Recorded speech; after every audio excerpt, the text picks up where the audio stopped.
Melodee Rohlena, and this is my speech on the importance of communication in accounting. Accounting is more than just bookwork and numbers. Communication also plays a big role in accounting. All of you have accountants. In your businesses that you work at, you have an accountant that does your payroll and does other things. Accounting is the system of recording and summarizing business and financial transactions and analyzing and reporting the results, according to Webster Dictionary. Accountants do this when reporting the results, that is communication. Communication plays a vital role in accounting. Although you may think accounting is solo work, accountants meet with clients regularly. It is important when you meet with clients to speak professionally and not use interpersonal communication. Interpersonal communication occurs between two people in the context of an ongoing relationship, according to my textbook. That basically means that interpersonal communication is between you and a friend, whereas professional communication is between you and someone in your business, like an employee or a client. Unprofessional speaking may lead to lost clients. You must communicate with your clients in a special way when you are an accountant. You must be formal but clear, use understandable terms, and know your audience. You must know if your audience understands accounting terms or if they don't. Accountants may use terms like revenues and expenses when talking to their business owners, rather than debits or credits, because they might not understand what that means. An interesting fact about accounting is that there's not always an audience, and sometimes the communication is one-sided. The action model is an example of one-way communication. The action model is a one-way process going directly from source to receiver, according to my textbook.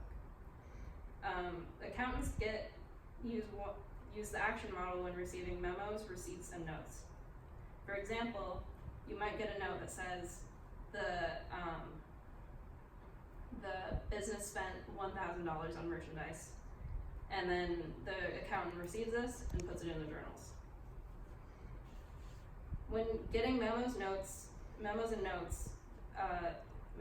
communicate to the accountants, and they explain what to put in the books. Without communication, this couldn't happen. There wouldn't be any journal entries, there wouldn't be any books. The business must communicate to the accountant what's going on.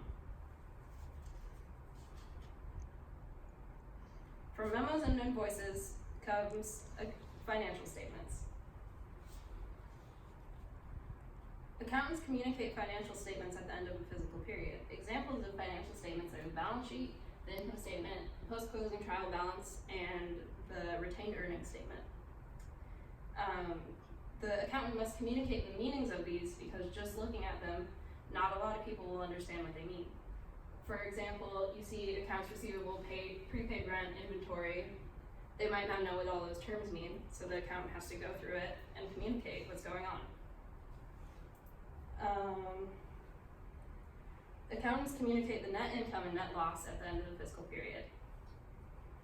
They must properly communicate by using understandable terms, because using big words that are in these financial statements, the clients might not understand. They must communicate efficiently when explaining the financial statements. They must be as clear and concise as possible according to Maryville.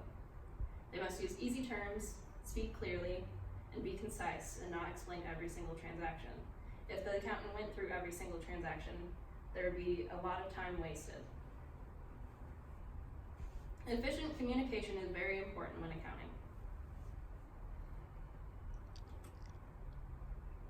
All in all, communication plays a lot bigger role in accounting than you may think.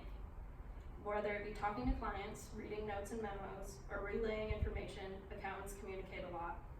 Good communication skills are important in all fields of work, but especially accounting. Thank you. And the audience again. Let's give her a big round of applause.